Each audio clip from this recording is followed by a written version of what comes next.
ficción dominante que ha imperado un poco en el imaginario acerca del Perú.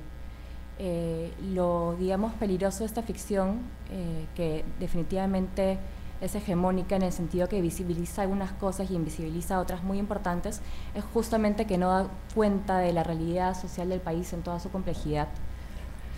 Y por tanto hay una falta de reconocimiento y una falta de simbolización, digamos, de las 3/4 partes de la población peruana que simplemente no tienen las condiciones que mencioné anteriormente, o sea, ni son cristianas, ni criolla, ¿no?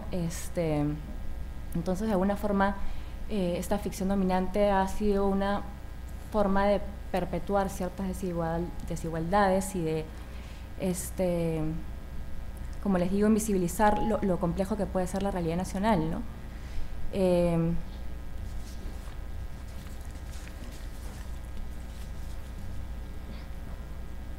Yo creo que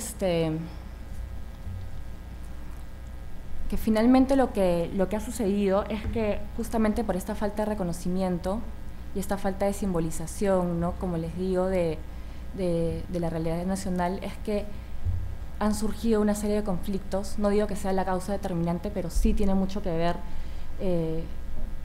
digamos,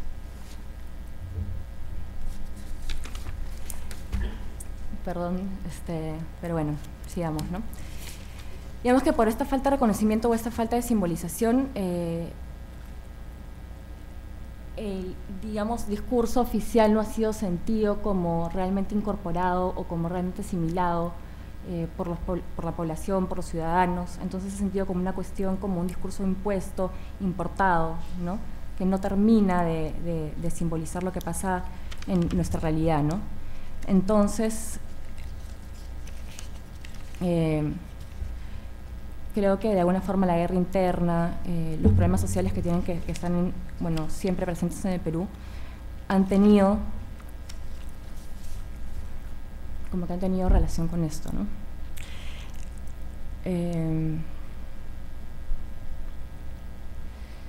Entonces, finalmente creo que nos encontramos en este momento en una situación distinta, ¿no? Que el Perú se enfrenta a una serie de cambios, atraviesa por una serie de cambios.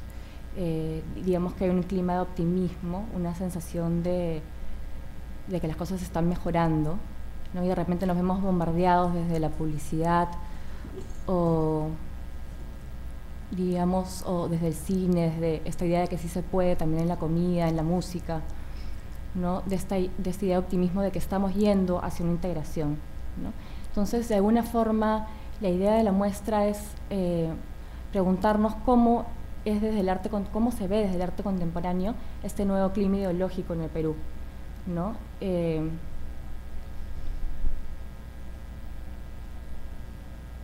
Sí, pues, ¿no?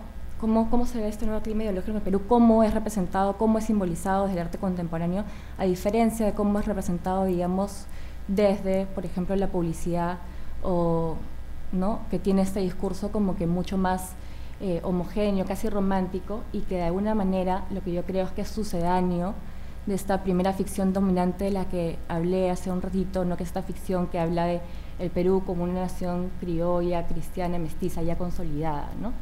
Entonces, el discurso un poco que nos ofrece la publicidad es básicamente el mismo, ¿no?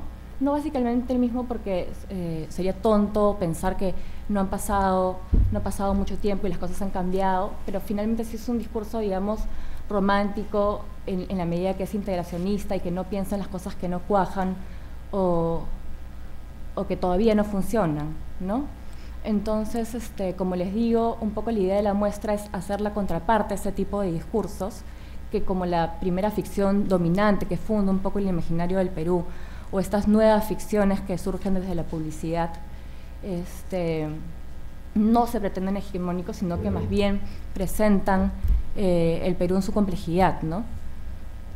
Obviamente, digamos, esta muestra no pretende ser una cartografía de todas las imágenes producidas desde el arte contemporáneo sobre la nación, o sobre nuestro devenir nacional, o sobre nuestro ser nacional, porque es una tarea no solamente imposible, está por demás imposible, ¿no? Pero sí creo que de repente juntando a Alfredo, a Juan Javier, a Giancarlo Escaglia, a NAF, a Luz,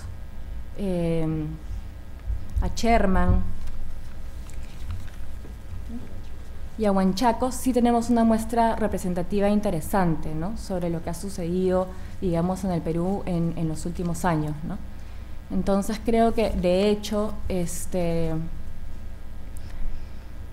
digamos, la diferencia generacional entre los artistas es un punto importante y que no es una cuestión, digamos, aleatoria, sino que estuvo pensada desde un inicio, ¿no?, porque la idea es tomar las obras de estos artistas también como documentos que darían cuenta un poco de las dinámicas sociales, ¿no?, que de alguna forma nos hablan acerca de lo que ha pasado, y no solamente de lo que ha pasado, sino cómo es interiorizada, cómo la historia es interiorizada por los mismos sujetos, ¿no?, digamos, insertada, incorporada a la trama, al mundo interno de los sujetos, ¿no? Entonces, por eso creo que las obras de arte son, digamos, documentos o sea, muy, muy interesantes, ¿no?, porque nos hablan a la vez del mundo externo y a la vez del mundo interno, ¿no? Entonces, son lo que yo decía el otro día, son documentos subjetivamente objetivos, ¿no? Nos hablan desde la subjetividad de una situación objetiva, ¿no?, que es el país. Entonces, como les digo, son 7 artistas de diferentes generaciones y además todos tienen un compromiso social, ¿no?, desde diferentes miradas o diferentes perspectivas, ¿no?, pero todos se han dedicado parte importante, si no es toda su obra, parte importante de su obra, a reflexionar acerca de lo que ha acontecido en nuestra sociedad durante los últimos años, ¿no?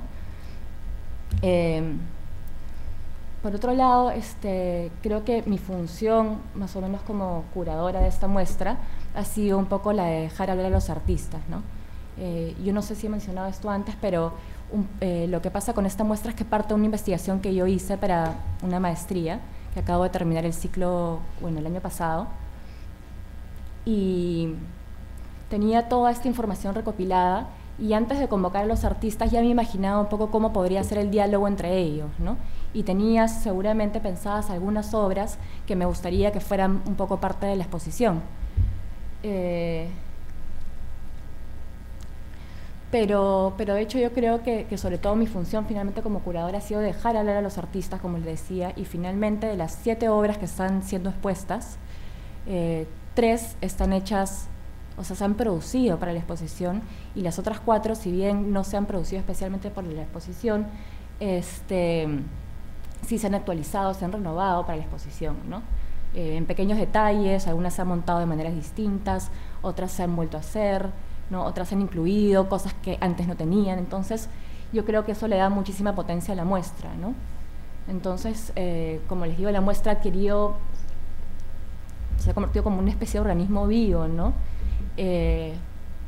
Finalmente lo que yo veo ahora como resultado de todo esto es una muestra que tiene muchísimo sentido del humor. Creo que eso sería uno de los hilos conductores, es que tiene mucho, mucho sentido del humor. Y eso me parece interesante, ¿no?, porque de repente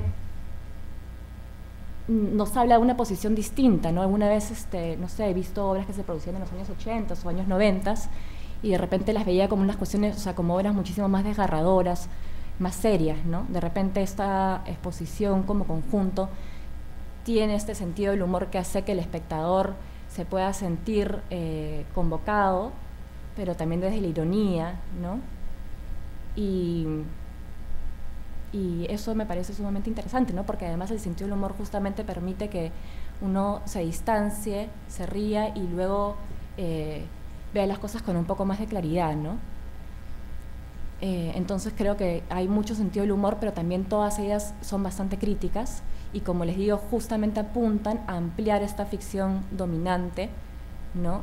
Y justamente a denunciar que esta ficción dominante, de alguna forma, en la nación ya consolidada, integrada, qué sé yo, criolla, pero basada en el mestizaje, no necesariamente está siendo capaz de simbolizar todo lo que es el Perú, ¿no?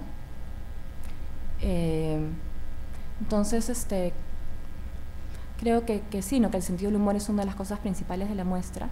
También me pareció interesante porque yo pensaba cuando concebía la muestra era que iban a ver como que iba a ser muy disonante en cuanto a lenguajes plásticos, ¿no? Y finalmente me doy cuenta que en ese sentido la brecha generacional no se siente tanto.